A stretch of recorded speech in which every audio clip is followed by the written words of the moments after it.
Minha infância perturbadora. A minha vida não foi uma das melhores desde criança, pois assistia quase todo dia os meus pais brigando.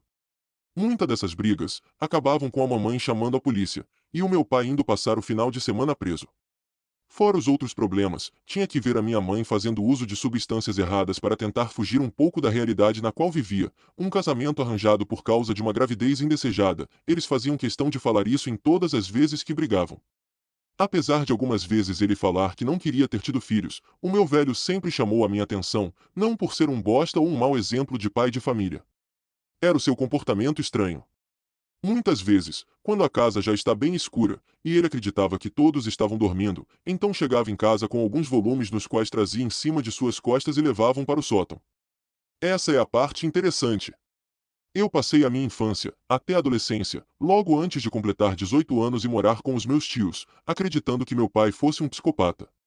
Você pode se perguntar, como é que uma criança pode ter essas coisas na cabeça, achando que o próprio pai é algo tão horrível? Bem, desde criança, sempre tive acesso à internet e gostava muito de assistir e ler conteúdo sobre assassinos em série. Aquilo me fascinava e deixava-me excitado para alguém tão jovem. De acordo com alguns perfis, o meu pai se enquadrava em alguns, um sujeito com indícios de problemas mentais graves, sofreu abusos dos próprios pais, o cheiro de podridão que vinha do sótão, e isso sempre foi ignorado por minha mãe, e além do mais, escondendo o rosto com aquilo e levando quase todas as semanas, coisas para o sótão as quais deixavam um odor terrível em nossa casa. Outros fatos merecem mais atenção sobre o meu papai, estes que eram bem exóticos. Eu imagino que qualquer outra criança ficaria com medo se estivessem na minha pele naquela época. Por exemplo, o meu pai costumava colocar uma máscara de palhaço todas as noites nas quais aparecia com aquelas coisas dentro de casa. É isso que fechava a minha ideia de que ele era um assassino em série, criando um personagem, ou usando aquela face assustadora para não ser identificado. Algumas vezes, o meu pai, quando queria agredir a minha mãe, usava aquela máscara, deixando a minha mãe ainda mais à beira da loucura. Citando mais uma vez, ele nunca me agrediu, nunca me tocou e nem fez nada comigo, contudo olhava para mim. Em seus olhos, talvez sentindo mesmo o que eu sentia, um vazio. O velho sempre notou que eu não tinha medo, apenas aceitava a situação na qual estava vivendo. É, isso foi o que passei quando morava em minha velha casa. Estou quase terminando a faculdade de educação física, e os meus tios falaram-me que o meu pai morreu de causas desconhecidas. Acho que faz mais ou menos 2 anos que a mamãe faleceu. Com a morte do meu velho, eu fiquei um pouco triste, em razão de que, apesar de tudo, o meu pai nunca foi agressivo comigo, além de maltratar a minha mãe como se ela fosse uma mulher qualquer. O mistério estava em minha cabeça. O que o meu pai guardava todo esse tempo no sótão? Lembro que alguns conhecidos e até os meus amigos de infância desapareceram quando ainda morava com os meus pais. Não pretendia falar sobre esse detalhe peculiar, no entanto faz parte da minha história. Nessa época, eu pedi para ficar no porão, já que não dava para escutar minha mãe chorando, e nem o meu pai fazendo barulhos estranhos no sótão todas as semanas. Sei que você está querendo saber sobre os desaparecimentos, não é mesmo? Bom, primeira pessoa que lembro foi o meu melhor amigo. Este tinha um comportamento estranho. Um pouco afeminado. Meu pai não aprovava nossa amizade achando que eu iria virar uma garotinha. Em poucos dias ele sumiu. A minha professora também desapareceu, esta que pegava no meu pé por conta de meio ponto e reprovando-me em algumas matérias. A vizinha, barulhenta, a senhora Yasmin costumava escutar a televisão alta e não me deixava dormir. Isso também foi o motivo para desaparecer?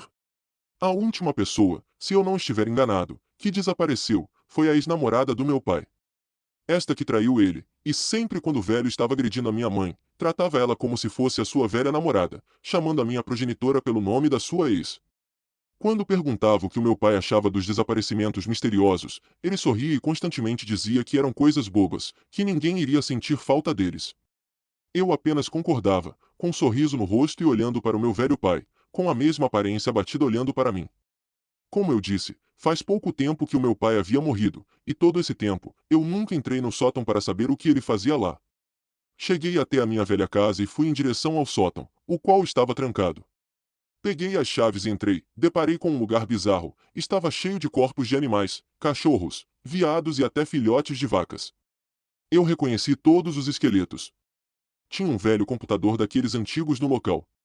Achava que o cheiro de podridão seriam de corpos de vítimas do meu possível pai serial killer, mas não. O computador não tinha segredo para abrir, encontrei vários arquivos os quais envolviam necrofilia e zoofilia. O meu pai gravava vídeos nos quais compartilhavam na internet, violando aqueles corpos, que levava para o sótão. Esse era o segredo do velhote. É um pouco frustrante. Eu acharia que conseguiria me identificar com meu pai de alguma forma, porém, aquela figura cheia de mistérios não passava de um tarado com gostos bizarros. Não pretendia ficar na minha casa por muito tempo quando cheguei aqui. A minha intenção era matar a curiosidade e a nostalgia do lugar, apesar da minha infância perturbadora. Decidi voltar onde dormia, no porão. Bateu uma melancolia forte quando cheguei lá. A minha cama estava no mesmo local, o travesseiro e o urso de pelúcia, o guarda-roupa e as revistas de mulheres nuas, entre outras coisas de um adolescente com minha idade na época.